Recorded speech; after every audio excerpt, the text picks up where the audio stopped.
po doon sa plano ng mga otoridad na i-raid po yung tahanan ng mga Duterte sa Davao City. Ito ba ay makonsider nyo na part sa para pabagsakin ng mga Duterte? Yes, I heard about that. The search warrant applied for all the houses, all our houses, all the members of the family. And I mentioned to my siblings that you don't have control over this anymore. So I just told them that just secure your valuables and then just allow them to do the search.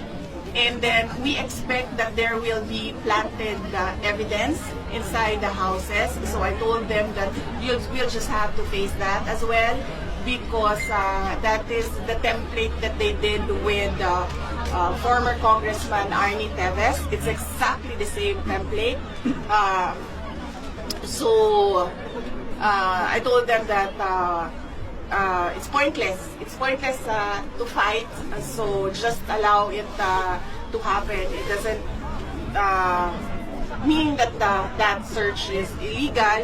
But then I told them that no one should be hurt. No one should resist. Just allow them to do whatever that is illegal.